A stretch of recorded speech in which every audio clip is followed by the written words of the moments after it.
Hallelujah, ಶಬ್ದವಾಗಿ ಹೇಳಬೇಕು hallelujah. So ಈ ತಿಂಗಳಿಗೆ ನಿಮಗೆ ಕೊಡಲ್ಪಟ್ಟಂತ ಒಂದು ವಾಗ್ದಾನ ಏನಂತಂದ್ರೆ ದೇವರ ಕ್ರಿಯೆಗಳು ತೋರಿ ಬರುವಂತ ಒಂದು ತಿಂಗಳಾಗಿದೆ. Amen, hallelujah, hallelujah. ದೇವರ ಕ್ರಿಯೆಗಳು ನಮ್ಮ ಜೀವಿತದಲ್ಲಿ ಅದು ತೋರಿ ಬರೋದಂದ್ರೆ ಕಾಣಿಸುವಂತದ್ದಾಗಿದೆ ತಿಂಗಳಲ್ಲಿ. ಹಾಲೆಲೂಯಾ. ನೋಡಿ, ಹಲವಾರು ಈ ವರ್ಷ ಪ್ರಾರಂಭವಾಗಿ ಕಳೆದ 8 ತಿಂಗಳು ಮುಗಿದೋದು. ಈ ವರ್ಷ ಪ್ರಾರಂಭವಾಗಿ ಹಿಡಿದುಕೊಂಡು ನಾವು ವಾಗ್ದಾನ ಪ್ರಾರ್ಥನೆಗಳನ್ನು ಮಾಡ್ತಾ ಇದ್ದೇವೆ.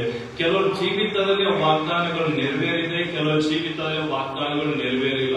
ಯಾರ ಜೀವಿತದಲ್ಲಿ ವಾಗ್ದಾನ ನೆರವೇರಿದಿಲ್ಲೋ ಇದು ಚೆನ್ನಾಗಿ ನೆನಪಿಟ್ಕೊಳ್ರಿ. ಇನ್ನು 4 ತಿಂಗಳು, ಇನ್ನು 3 ತಿಂಗಳು, ದೇವರು 4 ತಿಂಗಳು ನಮಗೋಸ್ಕರ ದೇವರು ಇಟ್ಟಿದ್ದಾನೆ. ಈ ಒಂದು ತಿಂಗಳಲ್ಲಿ ದೇವರು ತನ್ನ ಮಹಿಮೆಯಾದ ಕ್ರಿಯೆಗಳನ್ನು ನಿಮ್ಮ ಜೀವಿತದಲ್ಲಿ ಮಾಡ್ತಾನೆ ಎಂಬುದಾಗಿ ನಾನು ನಂಬುವಂತನಾಗಿದ್ದೇನೆ. ಹಾಲೆಲೂಯಾ. ನಂಬಿಕೆ ನಿಮ್ಗೆ ಇರುವುದಾದರೆ ನೀವೇನ್ ಮಾಡ್ತೀರಾ? ದೇವರ ಮಹಿಮೆಯನ್ನು ಕಾಣ್ತೀರಾ. ಹಾಲೆಲೂಯಾ. ನಂಬಿಕೆ ಇಲ್ಲ ಅಂತಂದ್ರೆ ಏನಿಲ್ಲ, ಖಾಲಿ आता है, खाली आता जाएंगे. हालेलुया. खाली हाथ नहीं आना मसीह के दरबार में, खाली हाथ आओ लेकिन भर के जाओ इधर से. हालेलुया. ये कब होता बोले तो जब हम ಪ್ರಾಮಿಸ್ ಗೆ ऊपर ಭರವಸೆ ರಾಕ್ತೇವೆ. ಹಾಲೆಲೂಯಾ. ಯಾವಾಗ ವಾಗ್ದಾನ ಮೇಲೆ ನಂಬಿಕೆ ಇಡ್ತೇವೋ ಅವಾಗ ಏನಾಗ್ತದೆ? ಆ ವಾಗ್ದಾನ ನಮ್ಮ ಜೀವಿತದಲ್ಲಿ ಕಾರ್ಯ ಮಾಡುವಂತದ್ದಾಗಿರ್ತದೆ. ಹಾಲೆಲೂಯಾ. ಸೊ ದೇವರ ವಾಕ್ಯದ ಕಡೆಗೆ ನಾವು ಹೋಗುವಂತರಾಗಿ ಪ್ರಿಯ ಮಕ್ಕಳೇ, ಸತ್ಯವೇದ ತಂದಿದವರು ಹೊಸ ಒಡಂಬಡಿಕೆಯಲ್ಲಿ ಯೋಹಾನ್ ಬರೆದಂತ ಸುವಾರ್ತೆ ಅದರ 9ನೇ ಅಧ್ಯಾಯ 3ನೇ ವಚನ ಓದಿಕೊಳ್ಳೋಣ. ಸತ್ಯವೇದ ತಂದಿದ್ದವರು ಯೋಹಾನ್ ಬರೆದಂತ ಸುವಾರ್ತೆ 9ನೇ ಅಧ್ಯಾಯ ಅದರ 3ನೇ ವಚನ. ಬೇಗ ಹೋದ್ರೆ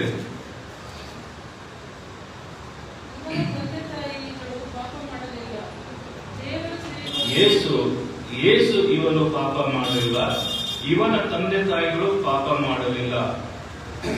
ದೇವರ ಕ್ರಿಯೆಗಳು ಇವನಲ್ಲಿ ತೋರು ಬರುವುದಕ್ಕೆ ಇದಾಗಿದೆ ಎಂಬುದಾಗಿ ದೇವರ ವಾಕ್ಯದಲ್ಲಿ ಬರೆಯಲ್ಪಟ್ಟಿದೆ. ಇನ್ನೊಂದ್ಸರಿ ಯಾರಾದ್ರೂ ಗಟ್ಟಿಯಾಗೋದ್ರಿ ಶಬ್ದವಾಗಿ. ಯೇಸು ಇವನು ಪಾಪ ಮಾಡಲಿಲ್ಲ, ಇವನ ತಂದೆ ತಾಯಿಗಳು ಪಾಪ ಮಾಡಲಿಲ್ಲ.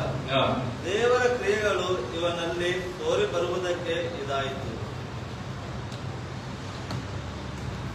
ವಚನದಲ್ಲಿ ಸ್ಪಷ್ಟವಾಗಿ ಬರೆಯಲ್ಪಟ್ಟಿದೆ ಏನಂತಂದ್ರೆ, ಯೇಸು ಸ್ವಾಮಿ ಯೆರೂಸಲೇಮಿನ ಒಂದು ರಸ್ತೆ ಮಧ್ಯದಲ್ಲಿ ಆತನು ತಿರುಗಾಡುತ್ತಾ ಇದ್ದಾನೆ. ತಿರುಗಾಡುತ್ತಿರುವಾಗ ಅಲ್ಲಿ ಒಬ್ಬ ಹುಟ್ಟು ಕುರುಡನು ಇದ್ದಾನೆ. ಆ ಹುಟ್ಟು ಕುರುಡನು ಅವನ ತಾಯಿಯ ಗರ್ಭದಿಂದ ಇರುವಾಗಲೇ, ಆತನು ಜನಿಸಿದಾಗಲೇ, ಅದರ ತಾಯಿಯ ಗರ್ಭದಲ್ಲಿ ಪಿಂಡವಾಗಿರುವಾಗಲೇ ಈಗ ಅವನು ಕುರುಡನಾಗಿ ಜನಿಸುತ್ತಾನೆ. ಜನಿಸಿದಾಗ ಈಗ ದೇವರ ವಾಕ್ಯ ಹೇಳುತ್ತದೆ, ಯೇಸು ಸ್ವಾಮಿ ಯೆರೂಸಲೇಮಿನ ಆ ಒಂದು ರಸ್ತೆಯ ಮಧ್ಯದಲ್ಲಿ ತಿರುಗಾಡುತ್ತಿರುವಾಗ ಈಗ ದೇವರ ವಾಕ್ಯ ಈ ರೀತಿ ಹೇಳ್ತಾರೆ. ಕೆಲವು ವಿದ್ವಾಂಸರು ಈ ರೀತಿ ಹೇಳ್ತಾರೆ ಏನಂತಂದ್ರೆ, ಆ ಭಿಕ್ಷಕನು ಎಲ್ಲಿ ಕೂತುಕೊಂಡಿದ್ದನಂತಂದ್ರೆ ದೇವರ ಆಲಯ ಹತ್ತಿರ, ಅಂದ್ರೆ ದೇವರ ಆಲಯದ ಹೊರಗಡೆ ಆತನು ಭಿಕ್ಷೆಗಳನ್ನು ಬೇಡುತ್ತಾ ಕೂತುಕೊಂಡಿದ್ದನೆಂಬುದಾಗಿ ಕೆಲವು ವಿದ್ವಾಂಸರು ಹೇಳುವಂತರಾಗಿರ್ತಾರೆ. ಇಲ್ಲಿ ದೇವರ ವಚನ ಹೇಳ್ತದೆ ಏನಂತಂದ್ರೆ, ಯೇಸು ಸ್ವಾಮಿ ಆತನ ರಸ್ತೆ ಮಧ್ಯದಲ್ಲಿ ತಿರುಗಾಡುತ್ತಿರುವಾಗ, ಸಂಚರಿಸುತ್ತಿರುವಾಗ, ಹಾದು ಹೋಗುತ್ತಿರುವಾಗ ಈಗ ಯೇಸು ಸ್ವಾಮಿಯ ಕಣ್ಣು ಅವನ ಮೇಲೆ ಬೀಳುತ್ತದೆ. ಯೇಸು ಸ್ವಾಮಿಯ ದೃಷ್ಟಿ ಆ ಕುರುಡನ ಮೇಲೆ ಬೀಳುತ್ತದೆ. ಮತ್ತೆ ಯೇಸು ಸ್ವಾಮಿ ಶಿಷ್ಯರ ಕಣ್ಣುಗಳು ಕೂಡ ಆ ಕುರುಡನ ಮೇಲೆ ಬೀಳುತ್ತದೆ. ಆ ಕುರುಡನ ಮೇಲೆ ಬಿದ್ದಿದಾಗ ಈಗ ಶಿಷ್ಯರು ಯೇಸು ಸ್ವಾಮಿಗೆ ಕೇಳ್ತಾರೆ ಏನಂತಂದ್ರೆ, ಇವನು ಕುರುಡನಾಗಿ ಹುಟ್ಟುವುದಕ್ಕೆ ಕಾರಣ ಏನು? ಇವನು ಪಾಪ ಮಾಡಿದನೋ ಅಥವಾ ಇವನ ತಂದೆ ತಾಯಿಗಳು ಪಾಪ ಮಾಡಿದಾರೋ ಎಂಬುದಾಗಿ ಈಗ ಶಿಷ್ಯರು ಕೇಳಿದಾಗ ಯೇಸು ಸ್ವಾಮಿ ಹೇಳ್ತಾನೆ ಏನಂತಂದ್ರೆ, ಇವನು ಪಾಪ ಮಾಡಲಿಲ್ಲ, ಇವನ ತಂದೆ ತಾಯಿಗಳು ಪಾಪ ಮಾಡಲಿಲ್ಲ, ದೇವರ ಕ್ರಿಯೆಗಳು ಇವನಲ್ಲಿ ತೋರು ಬರುವುದಕ್ಕೆ ಇದು ಆಯಿತು ಎಂಬುದಾಗಿ ಯೇಸು ಸ್ವಾಮಿ ವ್ಯಕ್ತವಾಗಿ ಹೇಳುವಂತನಾಗಿರ್ತಾನೆ. ಅಂತಂದ್ರೆ ಇದು ವಚನ ಸ್ಪಷ್ಟವಾಗಿ ನಮಗೆ ಹೇಳಿಕೊಡ್ತದೆ ಏನಂತಂದ್ರೆ, ದೇವರ ಕ್ರಿಯೆಗಳು ಅವನಲ್ಲಿ ಕಾಣ ಬರುವುದಕ್ಕೆ ಅವನು ಕುರುಡನಾಗಿ ಜನಿಸಿದನೆಂಬುದಾಗಿ ದೇವರ ವಾಕ್ಯ ಹೇಳುವಂತದ್ದಾಗಿರ್ತದೆ. ಈಗ ಇವತ್ತಿನ ದಿವಸದಲ್ಲಿ ಹಲವಾರು ಕ್ರೈಸ್ತ ಕುರುಡರಿದ್ದಾರೆ. ಇವತ್ತಿನ ದಿವಸದಲ್ಲಿ ಹಲವಾರು ಜನರು ವಿಶ್ವಾಸಿಗಳು ಕುರುಡರಾಗಿದ್ದಾರೆ. ಯಾವ ರೀತಿ ಕುರುಡರಾಗಿದ್ದಾರೆ ಅಂತಂದ್ರೆ, ದೇವರ ಕ್ರಿಯೆಗಳನ್ನು ನೋಡದ ಹಾಗೆ ರೀತಿಯಲ್ಲಿ ಕುರುಡರಾಗಿದ್ದಾರೆ. ದೇವರ ಅದ್ಭುತಗಳನ್ನು ನೋಡದ ಹಾಗೆ ಕುರುಡರಾಗಿದ್ದಾರೆ. ದೇವರ ಪ್ರಸನ್ನತೆ ಅನುಭವಿಸದ ಹಾಗೆ ಕುರುಡರಾಗಿದ್ದಾರೆ. ಇವತ್ತಿನ ದಿವಸದಲ್ಲಿ ಹಲವಾರು ನಾಮಕವಾದ ಕ್ರೈಸ್ತರಿದ್ದಾರೆ. ನಾವು ಸಭೆಗೆ ಹೋಗುತ್ತೇವೆ, ನಾವು ಆಲಯಕ್ಕೆ ಹೋಗುತ್ತೇವೆ, ದಶಮ ಭಾಗ ಕೊಡ್ತೇವೆ, ನಾವು ಪ್ರಾರ್ಥನೆ ಮಾಡ್ತೇವೆ ಎಂಬುದಾಗಿ ಹೇಳ್ತಾರೆ. ಆದರೆ ಅವರು ನಿಜವಾಗಿ ದೇವರನ್ನು ಕಂಡುಕೊಳ್ಳದೆ ಇರುವಂತಹ ಕೆಲವು ವಿಶ್ವಾಸಿಗಳು ಕೂಡ ನಾವು ನೋಡುವಂತರಾಗಿರ್ತೇವೆ. ಇಲ್ಲಿ ದೇವರ ವಾಕ್ಯ ಹೇಳುತ್ತದೆ, ಯೇಸು ಸ್ವಾಮಿ ಅವರನ್ನು ನೋಡಿ ಅವನನ್ನು ಹತ್ತಿರಕ್ಕೆ ಕರೆದು ಯೇಸು ಸ್ವಾಮಿ ಅವನನ್ನು ಮುಟ್ಟುತ್ತಾನೆ. ಯಾವ ರೀತಿ ಮುಟ್ಟುತ್ತಾನೆ ಅಂತಂದ್ರೆ ಅದನ್ನು ಮಣ್ಣನ್ನು ತೆಗೆದುಕೊಂಡು ಕೆಸರನ್ನು ಮಾಡಿ ಅವನ ಕಣ್ಣಿಗೆ ಹಚ್ಚುವಂತನಾಗಿರ್ತಾನೆ. ಕಣ್ಣಿಗೆ ಹಚ್ಚಿ ಯೇಸು ಸ್ವಾಮಿ ಅದನ್ನು ಈ ರೀತಿ ಹೇಳ್ತಾನೆ ಅಂತಂದ್ರೆ, ಹೋಗಿ ಸಿಲೋವ್ ಬಾವಿಯಲ್ಲಿ ಹೋಗಿ ನೀನು ಏನ್ ಮಾಡು, ನಿನ್ನ ಕಣ್ಣುಗಳನ್ನು ತೊಳೆದುಕೋ ಎಂಬುದಾಗಿ ಹೇಳಿದಾಗ ಈಗ ಆ ಕುರುಡನು ಮಾಡುವಂತ ಕೆಲಸ ಏನಂತಂದ್ರೆ ಆ ಯೇಸು ಸ್ವಾಮಿ ಏನು ಹೇಳ್ತಾನೋ ಅದನ್ನು ಮಾಡುವಂತನಾಗಿರ್ತಾನೆ. ನಾನು ವಾಕ್ಯ ಓದುತ್ತಿರುವಾಗ ನಾನು ಯೋಚನೆ ಮಾಡಿದೆ, ಯೇಸು ಸ್ವಾಮಿ ಯಾವಾಗಾದ್ರೂ ಯಾರಿಗೋಸ್ಕರ ಪ್ರಾರ್ಥನೆ ಮಾಡೋದಾದ್ರೆ ಆ ಬಾಯಿ ಮಾತಿನಿಂದ ಹೇಳುವುದಾದ್ರೆ ಸೌಖ್ಯವಾಗ್ತಿತ್ತು, ಬಾಯಿ ಮಾತಿನಿಂದ ಆಜ್ಞಾಪಿಸುವುದಾದ್ರೆ ಬಿಡುಗಡೆ ನಡೀತಾ ಇತ್ತು. ಈಗ ಹಿಂದೆ ಕುರುಡರು ಕೂಡ ಇದ್ರು, ಭಾರತದಲ್ಲಿ ಬೇರೆ ಬೇರೆ ಬೇರೆ ಕುರುಡರು ಕೂಡ ಇದ್ದರು. ಅವ್ರ ಕಣ್ಣುಗಳ ಮುಟ್ಟಿದ ತಕ್ಷಣವೇ ಅವರು ಬಿಡುಗಡೆ ಹೊಂದ್ಕೊಂಡಿದ್ದರು. ಯೇಸು ಸ್ವಾಮಿ ಇವನಿಗೆ ನಮ್ಮಪ್ಪ ಈ ರೀತಿ ಮಣ್ಣು ತೆಗೆದುಕೊಂಡು ಉಗುಳಿ ಆತನ ಕಣ್ಣಿಗೆ ಹಚ್ಚುತ್ತಾನೆ ಎಂಬುದನ್ನು ಯೋಚನೆ ಮಾಡುತ್ತಿರುವಾಗ ದೇವರಾತ್ಮ ನನ್ನೊಟ್ಟಿಗೆ ಮಾತನಾಡಿದನು. ಯಾವ ರೀತಿ ಅಂತಂದ್ರೆ ಸೃಷ್ಟಿ ಕಾಲದಲ್ಲಿ ಆದಿಕಾಂಡ ಪುಸ್ತಕದಲ್ಲಿ ನಾವು ಈ ರೀತಿಯಾಗಿ ಸ್ಪಷ್ಟವಾಗಿ ಗಮನಿಸುತ್ತೇವೆ ಅಂತಂದ್ರೆ ಮನುಷ್ಯನನ್ನು ದೇವರು ಹೇಗೆ ಸೃಷ್ಟಿ ಮಾಡ್ತಾನೆ. ಮನುಷ್ಯನನ್ನು ದೇವರು ಮಣ್ಣು ಮತ್ತು ನೀರಿನಿಂದ ಒಂದು ಮೂರ್ತಿಯನ್ನು ಮಾಡಿ ಅದರಲ್ಲಿ ತನ್ನ ಶ್ವಾಸ ಊಪಿದಾಗ ಆ ಮೂರ್ತಿಯಲ್ಲಿ ಏನಾಗ್ತದೆ ಅಂತ ಜೀವ ಇಳಿದು ಬರುವಂತದ್ದಾಗಿರ್ತದೆ. ಅದೇ ರೀತಿಯಾಗಿ ನಾನು ಯೋಚನೆ ಮಾಡಿದೆ, ಈಗ ಒಬ್ಬ ಮನುಷ್ಯನ ಈ ಲೋಕದಲ್ಲಿ ಜೀವಿಸುತ್ತಿರುವಾಗ ಆತನ ದೇಹ ಯಾವ ದೇಹ ಆಗಿರ್ತದೆ ಅಂತಂದ್ರೆ ಮಣ್ಣಿನ ದೇಹವಾಗಿರ್ತದೆ. ಶರೀರ ಆತನ ಮಣ್ಣಿನ ತುಂಬಿದಂತದ್ದಾಗಿರ್ತದೆ. ಈಗ ಒಬ್ಬ ಮನುಷ್ಯನ ಇಹಲೋಕ ಬಿಟ್ಟು ಹೋಗಿದಾಗ ಸೇವಕರು ಆತನಿಗೆ ಸಮಾಧಿ ಮಾಡುವಂತ ಸಮಯದಲ್ಲಿ ಏನ್ ಹೇಳ್ತಾರೆ ಅಂತಂದ್ರೆ, ಮಣ್ಣಿಗೆ ಹೋಗಿ ಧೂಳಿಗೆ ಹೋಗ್ಲಿ ಎಂಬುದಾಗಿ ಹೇಳಿ ಅವನಿಗೆ ಏನ್ ಮಾಡ್ತಾರೆ ಅಂದ್ರೆ ಸಮಾಧಿಯಲ್ಲಿ ಹಾಕ್ತಾರೆ. ಹಲ್ಲೆಲೂಯಾ, ಹಲ್ಲೆಲೂಯಾ, ಸಮಾಧಿಯಲ್ಲಿ ಹಾಕ್ತಾರೆ.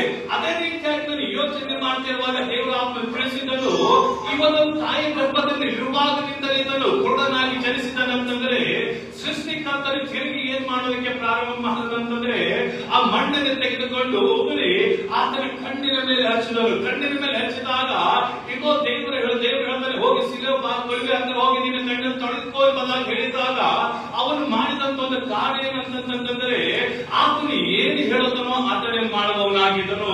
ಈಗ ಆತನು ಮಾಡಿದ ಒಂದು ಕೆಲಸ ಏನಂತಂದ್ರೆ ಯೇಸು ಸ್ವಾಮಿ ಏನು ಆತನಿಗೆ ಹೇಳ್ತಾನೋ ಅವನು ಅದನ್ನು ಮಾಡಿ ಅದರ ಸಿಲೋ ಬಾಗಿ ಹತ್ತಿರ ಹೋಗಿ ತನ್ನ ಕಣ್ಣನ್ನು ತೊಳೆದುಕೊಳ್ಳುತ್ತಾ ಇದೆ. ಕಣ್ಣನ್ನು ಕಳೆದುಕೊಂಡ ತಕ್ಷಣವೇ ದೇವರ ವಚನ ಹೇಳ್ತದೆ ಅಂತಂದ್ರೆ ಅವನಿಗೆ ಕಣ್ಣು ಬರುವುದಕ್ಕೆ ಪ್ರಾರಂಭವಾಯಿತು. ಹಲ್ಲೆಲೂಯಾ. ದೇವರ ವಾಕ್ಯ ಹೇಳುತ್ತದೆ ಏನಂತಂದ್ರೆ ಅವನಲ್ಲಿ ದೇವರ ಕ್ರಿಯೆಗಳನ್ನು ಕಾಣುವುದಕ್ಕೋಸ್ಕರ ಅವನು ಕುರುಡನಾಗಿದ್ದನು. ಯೇಸು ಸ್ವಾಮಿ ಲೋಕಕ್ಕೆ ಬರ್ತಾನೆ, ಯೆರೂಸಲೇಮಿನ ದೇವರ ಆಲಯದ ಹೊರಗಡೆ ಕೊಡ್ತಾನೆ ಎಂಬುದಾಗಿ ಇದೆಲ್ಲ ಮುಂಚೆ ಯೋಚನೆ ದೇವರು ಮಾಡಿದರು. ಯಾಕೆ ಈ ಯೋಚನೆ ಮಾಡಿದನಂತಂದಲ್ಲಿ ಆ ಭಿಕ್ಷಕನು ಎಲ್ಲಿರ್ತಾನೋ ಆಲಯದ ಸುತ್ತಮುತ್ತಲು ಫರಿಸಾಯರು ಶಾಸ್ತ್ರಿಗಳು ಸದ್ದುಕಾಯರಿರುವಂತರಾಗಿರ್ತಾರೆ. ಅವರು ಯೇಸುವಿನ ಮೇಲೆ ಸಾಮಾನ್ಯವಾಗಿ ನಂಬಿಕೆ ಮಾಡುವುದಿಲ್ಲ. ಅವರು ಧರ್ಮಶಾಸ್ತ್ರದ ಮೇಲೆ ನಂಬಿಕೆ ಇಟ್ಟಂತ ವ್ಯಕ್ತಿಗಳು, ಹಳೆ ಒಡಂಬಡಿಕೆ ಮೋಶೆ ಧರ್ಮಶಾಸ್ತ್ರದ ಮೇಲೆ ನಂಬಿಕೆ ಇಟ್ಟಂತ ವ್ಯಕ್ತಿಗಳು. ಯೇಸು ಸ್ವಾಮಿ ಲೋಕದಲ್ಲಿ ಬಂದಿದ್ದಾಗ ಯೇಸು ಸ್ವಾಮಿಗೆ ಅವರು ದೇವರನ್ನು ನಂಬುವುದಿಲ್ಲ, ಯೇಸುವನ್ನು ನಂಬುವುದಿಲ್ಲ. ಯೇಸು ಸ್ವಾಮಿ ಏನಾದ್ರೂ ಅದ್ಭುತ ಮಾಡೋದಾದ್ರೆ ದೆವ್ವಗಳ ಸಹಾಯದಿಂದ ಇನ್ನು ದೆವ್ವವನ್ನು ಬಿಡಿಸ್ತಾ ಇದ್ದೀನಿ ಎಂಬುದಾಗಿ ಹೇಳ್ತಾರೆ. ಸಂಪತ್ತಿನದಲ್ಲಿ ಏನಾದ್ರೂ ಅದ್ಭುತ ಮಾಡೋದಾದ್ರೆ ಅವ್ರು ಹೇಳ್ತಾರೆ ದೇವರ ವಿರುದ್ಧ ಅವನಿಂದ ನೀನು ಕೆಲಸ ಮಾಡ್ತೀನಿ ಎಂಬುದಾಗಿ ಹೇಳ ನಿಮಿತ್ತವಾಗಿ ಈ ಒಂದು ಅದ್ಭುತ ಕಾರ್ಯ ದೇವರು ಯಾಕೆ ಮಾಡ್ತಾನೆ ಅಂತಂದ್ರೆ ಆ ಫರಿಸಾಯರ ಶಾಸ್ತ್ರಿಗಳು ಈ ಅದ್ಭುತವನ್ನು ನೋಡಿ ದೇವರ ಕಡೆ ತಿರುಗಿಕೊಳ್ಳಲಿ ಎಂಬುದಾಗಿ. ಕೆಲವು ಸಾರಿ ಏನಾಗ್ತದೆ ಅಂತಂದ್ರೆ ನಮ್ಮ ಜೀವಿತದಲ್ಲಿ ಎಲ್ಲಿವರೆಗೂ ದೇವರ ಅದ್ಭುತಗಳು ಮಾಡುವುದಿಲ್ಲ ನಾವು ದೇವರನ್ನು ನಂಬುವುದಿಲ್ಲ. ಸಾಮಾನ್ಯವಾಗಿ ಅನ್ಯ ಜನರ ಜೀವಿತದಲ್ಲಿ ಏನಾದ್ರೂ ಅದ್ಭುತ ಆಯ್ತು ಅಂತಂದ್ರೆ ಅವರು ದೇವರನ್ನು ಗಟ್ಟಿಯಾಗಿ ಹಿಡಿದುಕೊಳ್ಳುತ್ತಾರೆ. ಅನ್ಯ ಜನರ ಜೀವಿತದಲ್ಲಿ ಏನಾದ್ರೂ ಅನಾರೋಗ್ಯ ಇತ್ತು, ಏನಾದ್ರೂ ಕೆಟ್ಟದಿತ್ತು ಅಂತ ಅದಕ್ಕೋಸ್ಕರ ಪ್ರಾರ್ಥನೆ ಮಾಡಿದಾಗ ಈಗ ಅವರು ದೇವರೇ ಸತ್ಯವಾದ ದೇವರೆಂಬುದಾಗಿ ಹೇಳಿ ಅವರು ಏನ್ ಮಾಡ್ತಾರೆ ಅಂತಂದ್ರೆ ದೇವರನ್ನು ಹಿಡಿದುಕೊಳ್ಳುವಂತಲಾಗಿರ್ತಾರೆ.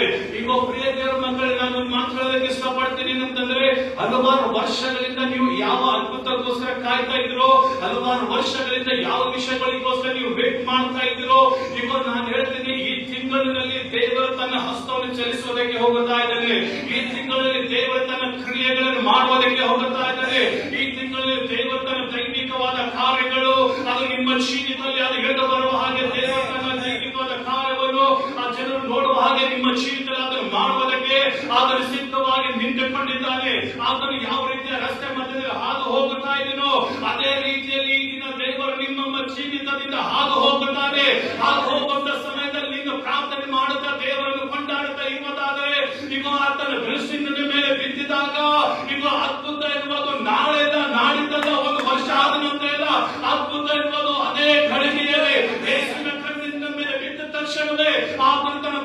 ಮಾನಸಿಕವಾದ ಕಾರ್ಯಗಳಿಂದ ನಿನ್ನನ್ನು ಎಲ್ಲದರಿಂದ ಬಿಡಿಸುವಂತ ದೇವರಾಗಿದ್ದಾನೆ.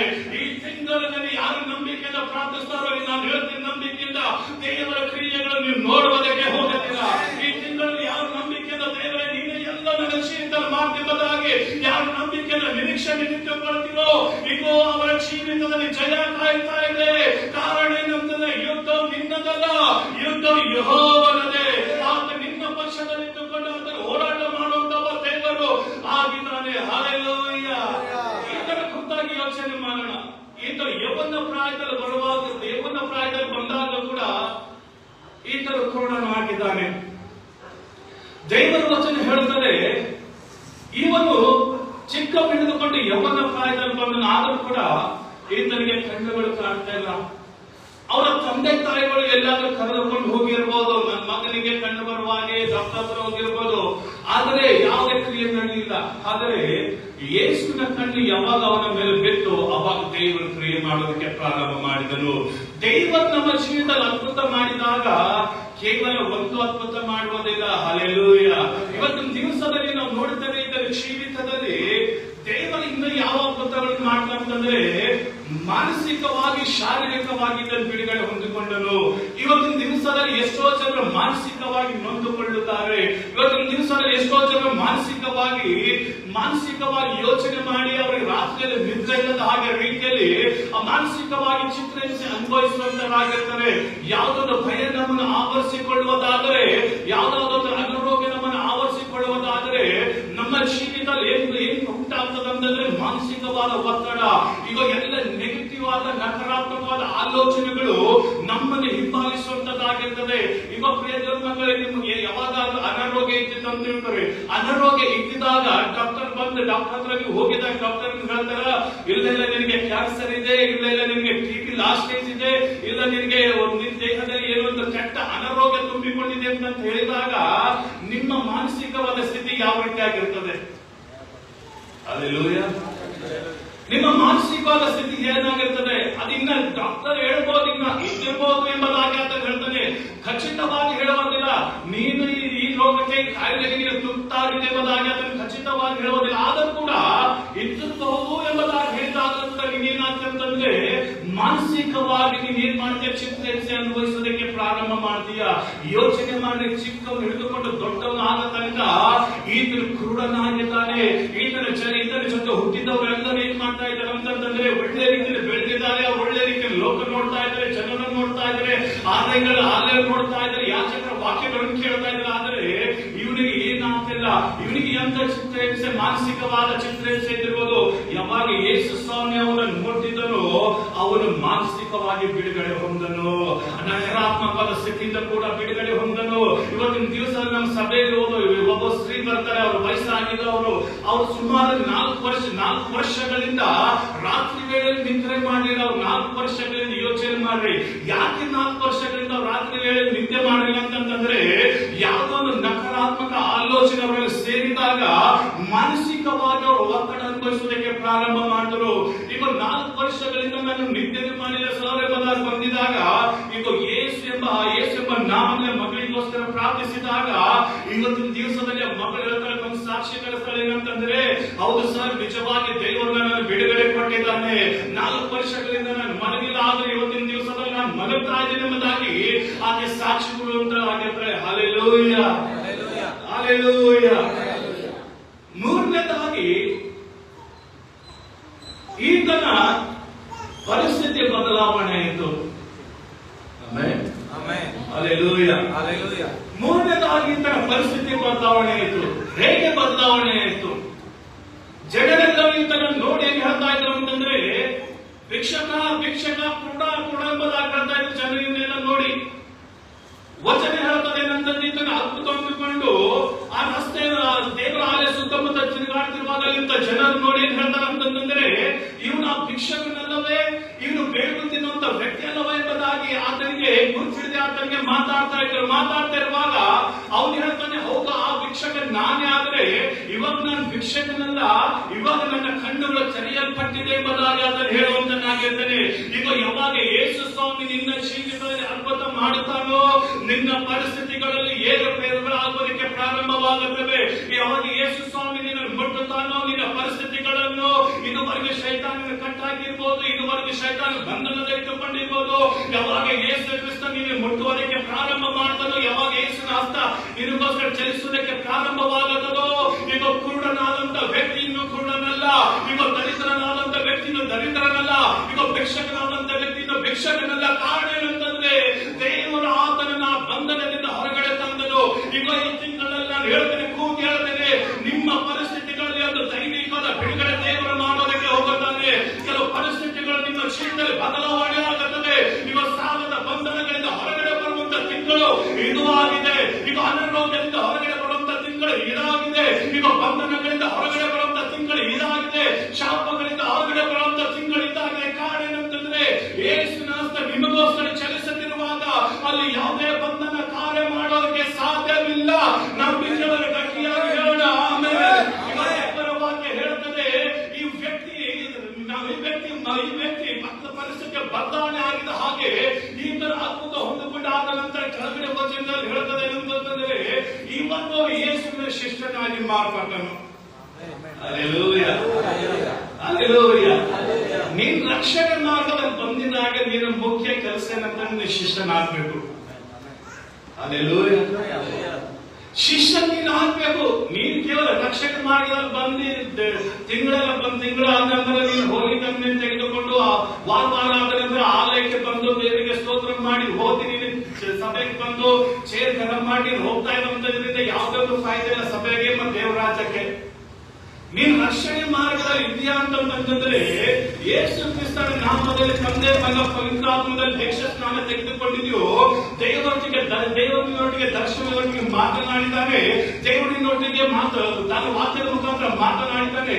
ರಕ್ಷಣೆ ಎಂಬ ಕಾರ್ಯ ನಿನಗೆ ಪಟ್ಟಿದ್ದಾನಂತಂದ್ರೆ ನೀನು ಮಾಡಬೇಕಾದ ಒಂದು ಕೆಲಸ ಏನಂತಂದ್ರೆ ಆತನ ಶಿಷ್ಯನಾಗಿ ನೀನು ಮಾರ್ಪಡುವಂತನಾಗಿರ್ಬೇಕು.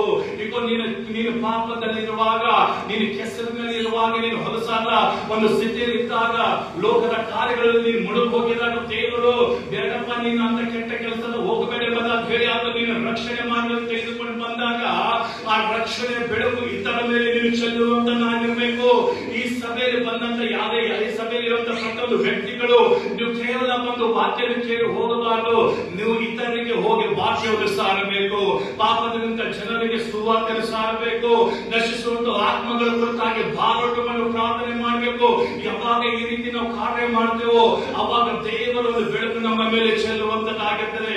ಯಾವ ವ್ಯಕ್ತಿ ದೇವರಿಗಾಗಿ ಉರಿತಾನಂತಂದ್ರೆ, ಯಾವ ವ್ಯಕ್ತಿ ದೇವರಿಗೋಸ್ಕರ ನಿಲ್ಲುತ್ತಾನಂತಂದ್ರೆ ಯಾವ ವ್ಯಕ್ತಿಯಲ್ಲಿ ಭಾರ ಇರಬೇಕು.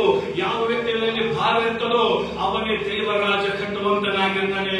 ಯಾವ ವ್ಯಕ್ತಿಯಲ್ಲಿ ದೇವರ ಕುರಿತಾಗಿ ಭಾರ ಇರ್ತದೋ ಆ ವ್ಯಕ್ತಿ ಏನ್ ಮಾಡ್ತಾನಂತ ದೇವರ ಸಾಮ್ರಾಜ್ಯ ವಿಸ್ತಾರ ಮಾಡುತ್ತಾನೆ. ಇದನ್ನ ನಂಬುತ್ತೇನೆ, ದೇವರ ಭಾರವನ್ನು ಇದರ ಮಧ್ಯದಲ್ಲಿ ಕೂತುಕೊಂಡಿದ್ದಾರೆ ಎಂಬುದಾಗಿ ಇಲ್ಲ. Hallelujah, hallelujah. ಇನ್ನೊಂದು ವಚನ ಓದಿಕೊಳ್ಳೋಣ. ಇದೇ ಯೋಹಾನ ಬರೆದ ಸುವಾರ್ತೆ 2ನೇ ಅಧ್ಯಾಯ 5ನೇ ವಚನ.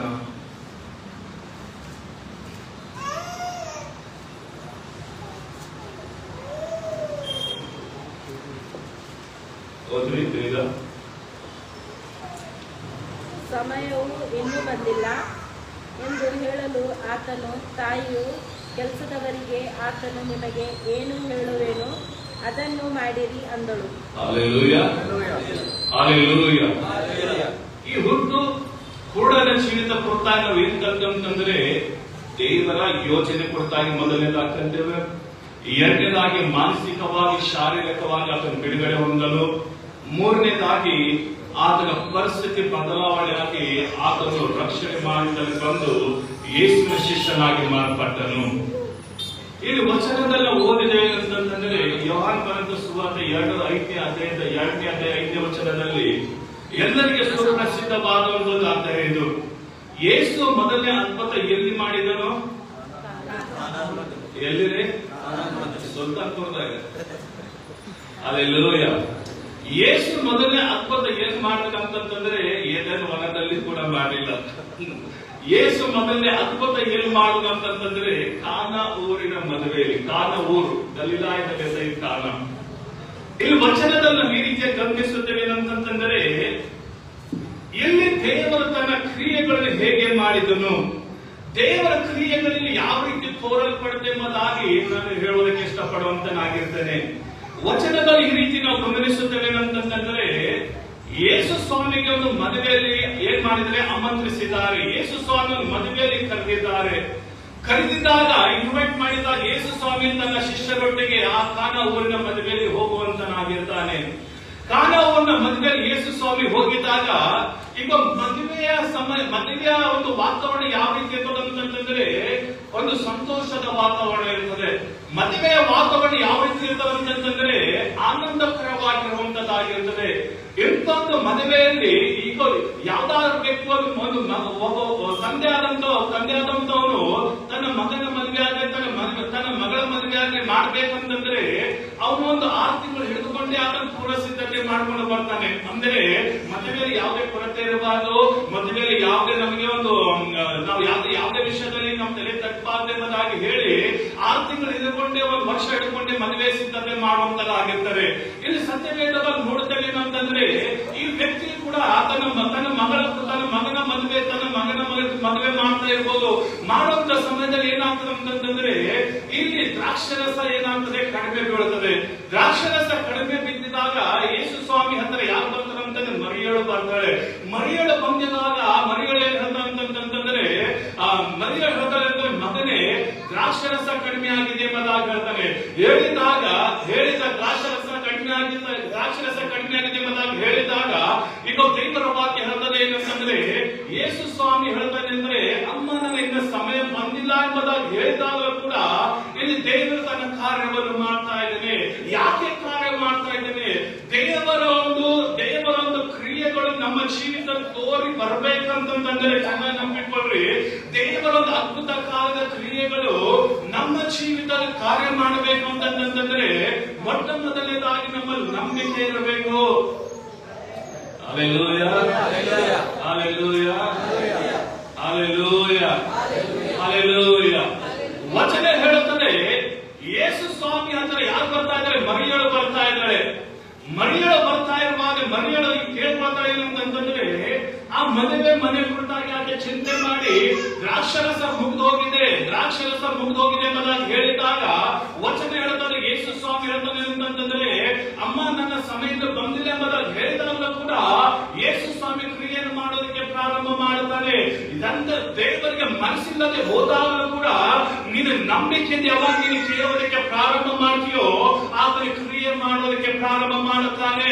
ನಿನ್ನಲ್ಲಿ ಇರಬೇಕಾದ ಒಂದು ಕಾರ್ಯ ಏನಂತಂದ್ರೆ ನಂಬಿಕೆ ಎಲ್ಲಿರ್ತದೋ ದೇವರು ಕಾರ್ಯ ಮಾಡುವಾಗ ನಂಬಿಕೆ ಮಾಡುವಂತದ್ದಾಗಿರ್ತದೆ. ಈಗ ದೇವರ ವಚನ ಹೇಳ್ತದೆ ಏನಂತಂದ್ರೆ, ಆ ದ್ರಾಕ್ಷರಸ ಆಗಿ ಹೋಗಿದಾಗ ಯೇಸು ಸ್ವಾಮಿ ಏನ್ ಮಾಡ್ತಾನೆ ಅಂತಂದ್ರೆ, ಮರಿಗಳು ಅದಕ್ಕಿಂತ ಮುಂಚೆ ಏನ್ ಹೇಳ್ತಾನೆ ಅಂತಂದ್ರೆ, ಅವನು ಏನ್ ಹೇಳ್ತಾನೋ ಅದನ್ನು ಮಾಡ್ರಿ ಎಂಬುದಾಗಿ ಹೇಳಿದಾಗ ಯೇಸು ಸ್ವಾಮಿ ಮಾಡಿದಂತ ಕೆಲಸ ಏನಂತಂದ್ರೆ, ಯೇಸು ಸ್ವಾಮಿ ಹೇಳ್ತಾನೆ, ಬಾನೆಗಳನ್ನು ಒಳಗಡೆ ತಂದು ಇಡ್ರಿ ಎಂಬುದಾಗಿ ಹೇಳಿದಾಗ ಈಗ ದೇವರ ವಾಕ್ಯ ಹೇಳ್ತದೆ, ಅಲ್ಲಿಂದ ಸೇವಕರು ಆ ಬಾನೆಗಳನ್ನು ಒಳಗಡೆ ತಂದಿಡುವಂತರಾಗಿರ್ತಾರೆ. ಅಂದರೆ ಬಾನೆಗಳು ಎಲ್ಲಿದ್ದವು? ಬಾನೆಗಳು ಹೊರಗಡೆ. ಈಗ ಬಾನೆಗಳು ಹೊರಗಡೆ ಇದ್ದಾಗ ಅವು ಯಾವ್ದಕ್ಕಾಗಿ ಉಪಯೋಗ ಆಗ್ತದೆ ಅಂತಂದ್ರೆ, ಆ ಬಾನೆಗಳು ಹೊರಗಿರುವಂತ ಬಾನೆಗಳಂದ್ರೆ ಪಾತ್ರೆಗಳು.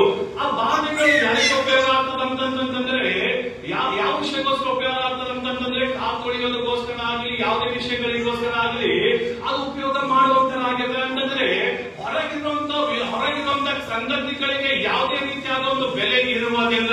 ಈಗ ದೇವರ ವಾಕ್ಯದಲ್ಲಿ ನೋಡ್ತೇವೆ ಅಂತಂದ್ರೆ, ಆ 6 ಬಾನೆಗಳನ್ನು ಯೇಸು ಸ್ವಾಮಿ ಹೊರಗಿರುವಂತ ಬಾನೆಗಳನ್ನು ಒಳಗಡೆ ತೆಗೆದುಕೊಂಡು ಬನ್ನಿ ಎಂಬುದಾಗಿ ಹೇಳುವಂತನಾಗಿರ್ತಾನೆ. ಇವಾಗ ನಾನು ಹೇಳ್ತೇನೆ ಏನಂತಂದ್ರೆ, ನಂಬಿಕೆಯಿಂದ ಈ ತಿಂಗಳು ಯಾರೇ ಕ್ರಿಯೆ ಮಾಡಲಿ, ದೇವರ ವಚನಗಳು ಹೇಳುವ ಪ್ರಕಾರ ನಂಬಿಕೆಯಲ್ಲಿ ಈ ತಿಂಗಳು ಯಾರೇ ಕ್ರಿಯೆಗಳನ್ನು ಮಾಡಿ, ದೇವರು ನಿಮ್ಮ ಜೀವಿತದಲ್ಲಿ ಹೊರಗಿರುವಂತ ಕ್ರಿಯೆಗಳನ್ನು ದೇವರು ಒಳಗಡೆ ಬರುವ ಹಾಗೆ ಮಾಡುವಂತನಾಗಿರ್ತಾನೆ. ಇದುವರೆಗೂ ನೀನು ಹೊರಗಡೆ ಎದ್ದುಕೊಂಡು ದೇವರಿಗೆ ಆಶೀರ್ವಾದ ಬರಲಿದ್ದೇವೆ, ಆ ಒಂದು ಅಭಿವೃದ್ಧಿ ನಮಗೆ ಬರಲಿ ಎಂಬುದಾಗಿ ನೀನು ಪ್ರಾರ್ಥನೆ ಮಾಡ್ತಾ ಇರ್ಬೋದು. ಆದರೆ ನಾನು ನಂಬಿಕೆ ಹೇಳ್ತೀನಿ ಯಾವಾಗ ನೀನು ಕ್ರಿಯೆ ಮಾಡ್ತೀಯೋ ಹೊರಗಿರುವಂತೆಲ್ಲ ವಿಷಯಗಳು ಒಳಗಡೆ ಬರುವುದಕ್ಕೆ ಪ್ರಾರಂಭ ಮಾಡ್ತದೆ. ಲೋಕದಲ್ಲಿ ನಿನಗೆ ಹುದ್ದೆ ಬೇಕಾದ ಹೊರಗಡೆ ಇದೆ. ನಂಬಿಕೆಯಿಂದ ನೀನು ಮಾತನಾಡುತ್ತಿದ್ರೆ ಆ ಹುದ್ದೆ ನನ್ನ ಜೀವಿತದಲ್ಲಿ ಇಳಿದು ಬರಲೆಂಬುದಾಗಿ ಅದು ನಿನ್ನಲ್ಲಿ ಇಳಿದು ಬರುವಂತದ್ದಾಗಿರ್ತದೆ. ಲೋಕದಲ್ಲಿ ನೀನು ಸಂಪಾದನೆ ಮಾಡಬೇಕು ದೇವರೇ, ನೀನು ಸಂಪಾದನೆ ಬೇಕಂಬುದಾಗಿ ನೀನು ದೇವರಿಗೆ ನೀನು ಕೂಗು. ಆ ದೇವರ ಸಂಪಾದನೆ ಜೀವಿತದಲ್ಲಿ ಬರುವಾಗೆ ಮಾಡ್ತದೆ. ಅನಾರೋಗ್ಯದಿಂದ ಹೊರಗಡೆ ಅನಾರೋಗ್ಯದಿಂದ ತುಂಬಿಕೊಂಡಿದ ದೇಹದಲ್ಲಿ ದೇವರಿಗೆ ಹೊರಗಿರುವಂತೆಲ್ಲ ಆರೋಗ್ಯ ನನಗೆ ಬೇಕು ಎಂಬುದಾಗಿ ನೀನು ಕೇಳು. ಆಗ ನಿನ್ನ ಆರೋಗ್ಯದಿಂದ ತುಂಬಿಸುತ್ತದೆ. ಕಾರಣ ಏನಂತಂದ್ರೆ ಆತನು ಯೆಹೋವ ರಾಫ, ಆತನು ವೈದ್ಯರಲ್ಲಿ ಘನ ವೈದ್ಯನಾದಂತ ನಮ್ಮ ದೇವರಾಗಿದ್ದಾನೆ. ದೇವರ ವಾಕ್ಯ ಹೇಳುತ್ತದೆ ಅಂತಂದ್ರೆ ಆತನು ಬಾಣಗಳನ್ನು ಹೊರಗಡೆ ತಂದನು. ಯಾರಿಗೆ ವ್ಯಾಲ್ಯೂ ಇಲ್ಲವೋ ನಾನು ಹೇಳ್ತೇನೆ, ಇದುವರೆಗೆ ನಿಮ್ಮನ್ನು ಯಾರ ಕೆಳಗೆ ಹಾಕಿ ಮಾತನಾಡಿದರೋ, ಇದುವರೆಗೆ ನಿಮಗೆ ಯಾರು ಅವಮಾನಿಸಿ ಮಾತನಾಡಿದರೋ, ಇದುವರೆಗೆ ನಿಮ್ಮನ್ನು ಯಾವುದೇ ಕೆಲಸಕ್ಕೆ ಬಾಳದೆಂಬುದಾಗಿ ಇದುವರೆಗೆ ಯಾರು ನಿಮ್ಮನ್ನು ಹೊರಗಡೆ ಇಟ್ಟಿದ್ದಾರೋ, ಈಗ ಸಮಯ ಬಂದಿದೆ. ಈ ತಿಂಗಳಲ್ಲಿ ಸಮಯ ಬಂದಿದೆ. ನಂಬಿಕೆ ಸಮಯ ಬಂದಿದೆ. ಆ ಸಮಯ ಏನಂತಂದ್ರೆ ಹೊರಗಿದ್ದಂತ ಜನರು ಈಗ ಒಳಗಡೆ ಕರೆಯುವಂತ ಆ ದಿನಗಳು ಬಂದಿದೆ. ಇವತ್ತು ಹೇಳ್ತೀನಿ, ಯಾವ ಸ್ಥಳದಲ್ಲಿ ನಿಮ್ಮ ತಲೆ ಕಟ್ಟಲ್ಪಟ್ಟಿದೋ ಅದೇ ಸ್ಥಳದಲ್ಲಿ ದೇವರು ಎತ್ತುವಂತನಾಗಿದ್ದಾನೆ. ಯಾವ ಸ್ಥಳದಲ್ಲಿ ದೇವರು ನಿಮ್ಮನ್ನು ಯಾವ ಸ್ಥಳ ಜನರು ನಿಮ್ಮನ್ನು ಅವಮಾನಿಸಿದರೋ ಅವರ ಎದುರುಗಡೆ ದೇವರು ನಿಮ್ಮನ್ನು ಸರಿಯಾಗಿ ನಿಲ್ಲಿಸುವಂತನಾಗಿದ್ದಾನೆ. ಇದುವರೆಗೂ ನಿಮ್ಮನ್ನು ಕ್ಷಣಗಾಡಿದ ಕೆಲಸಕ್ಕೆ ಬಾರದವರು ದರಿದ್ರನಾಗಿರ್ಬೋದು. ಆದ್ರೆ ನಾನು ಹೇಳ್ತೇನೆ, ಈಗ ದರಿದ್ರ ಎನ್ನುವಂತ ಪರಿಸ್ಥಿತಿ ಬದಲಾವಣೆ ಆಗುತ್ತದೆ. ಈಗ ಸಾಲಗಾರ ಎಂಬ ಹೆಸರು ತಿಳಿಗೆತ್ತಿರ್ಬೋದು. ಈಗ ಸಾಲಗಾರ ಎಂಬ ಪರಿಸ್ಥಿತಿ ಬದಲಾವಣೆ ಆಗುತ್ತದೆ. ಈಗ ದೇವರು ಹೇಳ್ತಾ ಇದ್ದಾನೆ, ನೀನು ನಿಮ್ಮ ಜೀವಿತದಲ್ಲಿ ನಂಬಿಕೆ ಎಂಬುದಾದರೆ ನೀನು ಏನಾದರೂ ಕೇಳಬೇಕು, ಅದನ್ನು ನಾನು ರಂಜಿಸದ ರೀತಿಯಲ್ಲಿ ಕೊಡುತ್ತೇನೆ ಎಂಬುದಾಗಿ. Hallelujah, hallelujah. ಹೊರಗಿರುವಂತ ಬಾಧೆಗಳನ್ನು ದೇವರು ಒಳಗೆ ಕರೆಸಲು ಈ ಮದುವೆ ಒಂದು ದಾಂಪತ್ಯ ಜೀವಿತ ಉತ್ತಮವಾಗಿ ನಡೆಯಬೇಕೆಂದರೆ ನಮ್ಮ ಮಧ್ಯದಲ್ಲಿ ಏನಿರಬೇಕು? ದಾಂಪತ್ಯ ಜೀವಿತ ಅಂದ್ರೆ ಗಂಡ ಹೆಂಡತಿ ಒಳ್ಳೆ ರೀತಿಯಿಂದ ಇರ್ಬೇಕಂದ್ರೆ ನಮ್ಗೆ ಏನಿರ್ಬೇಕು? ಅಂಡರ್ಸ್ಟ್ಯಾಂಡಿಂಗ್, ಪ್ರೀತಿ, ಮತ್ತೆ ವಿಶ್ವಾಸ. ಮತ್ತೆ ಎರಡು ಪದ ಮದುವೆ ಆಗ್ಯದ ನಿಮ್ದು ವಿಜಯ್ ಸರ್ ಆಗ್ಯದ ಮದುವೆ ಏನಿರ್ಬೇಕು? ನಂಬಿಕೆ. Hallelujah, hallelujah. ಎಲ್ಲಕ್ಕಿಂತ ಮೇಲಾಗಿ ಮದುವೆ ಆದವರ ಜೀವಿತದಲ್ಲಿ ಏನಿರ್ಬೇಕಂತಂದ್ರೆ ಯೇಸು ಕ್ರಿಸ್ತನಿರ್ಬೇಕು. ನಿನ್ನ ದಾಂಪತ್ಯ ಜೀವಿತದಲ್ಲಿ ಯಾರಿರ್ಬೇಕು? ಯೇಸು. ನಿನ್ನ ಮದುವೆಯಲ್ಲಿ ಯಾರಿರ್ಬೇಕು? ಯೇಸು. ನಿನ್ನ ಉಸಿರು ಹೋಗುವವರೆಗೂ ನಿನ್ನ ದಾಂಪತ್ಯ ಜೀವಿತದಲ್ಲಿ ಯಾರಿರ್ಬೇಕು? ಯೇಸು. ಅದಕ್ಕೆ ಯೇಸು ಸ್ವಾಮಿ ಒಂದೇ ಮದುವೆಯಲ್ಲಿ ಬಂದರೆ ಅದು ಖಾನಾವೂರಿನ ಮದುವೆಯಲ್ಲಿ ಆ ಒಂದೇ ಮದುವೆಯಲ್ಲಿ ಬಂದು ಎಷ್ಟೊಂದು ಸೂಚಕ ಕಾರ್ಯಗಳು ಅದ್ಭುತ ಕಾರ್ಯಗಳನ್ನು ಮಾಡಿ ಹೋದನು. ಈಗ ದೇವರ ವಾಕ್ಯ ಹೇಳ್ತದೆ, ಯೇಸು ಸ್ವಾಮಿ ಪ್ರಸನ್ನತೆ ಮದುವೆಯಲ್ಲಿ ಇದ್ದಾಗ ಅಲ್ಲಿರುವಂತ ಕೊರತೆಗಳು ನೀಗಲ್ಪಟ್ಟವು. ಈಗ ದೇವರ ವಾಕ್ಯ ಹೇಳ್ತದೆ, 6 ಬಾಣೆಗಳನ್ನು ಹೊರಗಡೆಯಿಂದ ಒಳಗಡೆ ತಂದಿದಾಗ ಆ ಒಂದೊಂದು ಬಾಣೆಗಳು ಸುಮಾರು 100 ಲೀಟರ್ ವರೆಗೆ ಇರ್ತಿತ್ತು. ಆ 100 ಲೀಟರ್ ವರೆಗೂ ನೀರು ಹಾಕಿದನು. ಈಗ ಬಾಣೆಗಳಲ್ಲಿ ನೀರು ಹಾಕಿದಾಗ ಯೇಸು ಸ್ವಾಮಿ ಮಾಡಿದ ಒಂದೊಂದು ಕಾರ್ಯ ಏನಂತಂದ್ರೆ ಆ ಬಾಣೆಯಲ್ಲಿ ಕೈ ಇಟ್ಟಿದನು. ಕೈ ಇಟ್ಟಿದ ತಕ್ಷಣ ಏನಾಯ್ತು? ದ್ರಾಕ್ಷರಸವಾಗಿ ಮಾರ್ಪಡಿತು.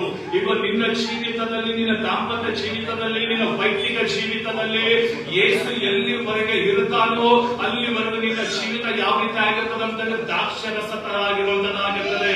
ದ್ರಾಕ್ಷರಸ ಅಂತಂದ್ರೆ ಅದು ಆಶೀರ್ವಾದಕ್ಕೆ ಸೂಚನೆ. ನೀರು ಅದಕ್ಕೆ ಅದು ಆಶೀರ್ವಾದಕ್ಕೆ ಸೂಚನೆ. ನೀರು ದ್ರಾಕ್ಷರಸ ಇದೆ, ಆದ್ರೆ ಯೇಸು ಇಲ್ಲ ಅಂತಂದ್ರೆ ಯಾವುದೇ ಒಂದು ನಮ್ಮ ಜೀವಿತದಲ್ಲಿ ಫಾಯ್ದ ಇಲ್ಲ. ನಿಮ್ಮ ಜೀವಿತದಲ್ಲಿ ದೇವರು ಬಲವಾಗಿ ಕಾರ್ಯ ಮಾಡ್ಬೇಕಂತಂದ್ರೆ ನಿಮ್ಮ ಜೀವಿತದಲ್ಲಿ ಯೇಸುವನ್ನು ಕರೆದುಕೊಂಡು ಬಂದ್ರೆ. ಈಗ ದೇವರ ವಾಕ್ಯ ಹೇಳ್ತಾರೆ, ಯೇಸು ಸ್ವಾಮಿ ಎಲ್ಲಿರ್ತಾನೋ ಅಲ್ಲಿ ಕೊರತೆಗಳು ನೀಗಲ್ಪಡುತ್ತದೆ. ಯೇಸು ಎಲ್ಲಿರ್ತಾನೋ ಅಲ್ಲಿ ಸಮಸ್ಯೆಗಳು ನೀಗಲ್ಪಡುತ್ತದೆ. ಯೇಸು ನಿಮ್ಮ ಜೀವಿತದಲ್ಲಿ ಇಳಿದು ಬರಲಿ, ಈಗ ಕೊರತೆಗಳು ನೀಗಲ್ಪಡ್ತವೆ. ದೇವರ ವಾಕ್ಯ ಹೇಳ್ತಾರೆ, ಯೇಸು ಸ್ವಾಮಿ ಆ ಮದುವೆ ಒಂದು ಕಾರ್ಯದಲ್ಲಿ ಇದ್ದಾಗ ಇವರಿಂದ ಕೊರತೆಗಳನ್ನು ನೀಗಿಸಿದ ಕಾರಣ ಏನಂತಂದ್ರೆ ಆತನು ನಮ್ಮ ಸೃಷ್ಟಿಕರ್ತನಾಗಿದ್ದಾನೆ. ನಿನ್ನ ಜೀವಿತದಲ್ಲಿ ದೇವರು ಪ್ರತಿಯೊಂದು ಕೊರತೆಗಳು ನೀಗಬೇಕಂತಂದ್ರೆ ಯಾವ ರೀತಿಯ ಮದುವೆ ಮನೆಯಾದವರು ಯೇಸುವನ್ನು ಯಾವ ರೀತಿಯ ಆ ಮದುವೆಯಲ್ಲಿ ಆಮಂತ್ರಿಸಿದರು ಅದೇ ರೀತಿಯಾಗಿ ನೀನು ಕೂಡ ಯೇಸುವನ್ನು ಆಮಂತ್ರಿಸು. ಯಾವಾಗ ನಿನ್ನ ಜೀವಿತದಲ್ಲಿ ಯೇಸುವನ್ನು ಇನ್ವೈಟ್ ಮಾಡ್ತೀಯೋ, ಆ ದೇವರು ನಿನ್ನ ಜೀವಿತದಲ್ಲಿ ಬಂದು ಎಲ್ಲಾ ಮೇಲಾದ ಕಾರ್ಯವನ್ನು ಮಾಡುತ್ತಾನೆ. ಹಲ್ಲೆಲೂಯಾ. ಈ ತಿಂಗಳಿಗೆ ಕೊಡಲ್ಪಟ್ಟಂತ ವಾಗ್ದಾನ ದೇವರ ಕ್ರಿಯೆಗಳು ತೋರಿ ಬರುವಂತ ತಿಂಗಳಿದಾಗಿದೆ. ಹಲ್ಲೆಲೂಯಾ. ಇನ್ನೂ ಸಂದೇಶ ಬಾಳಿದೆ, ಆದ್ರೆ ಸಮಯ ಮುಂದೋಗಿದೆ. ಹಲ್ಲೆಲೂಯಾ. ಸೊ ಭಾನುವಾರ ದಿವಸ ಇದರ ಕುರಿತಾಗಿ ನಾವು ತಿರುಗಿ ನೋಡುವಂತರಾಗಿರೋಣ. ಹಲ್ಲೆಲೂಯಾ. ಎಲ್ಲರಿಗೂ ಪ್ರೈಸ್ ದಿ ಲಾರ್ಡ್. ಎಲ್ಲರೂ ಎದ್ದು ನಿಂತ್ಕೊಳ್ಳಿ.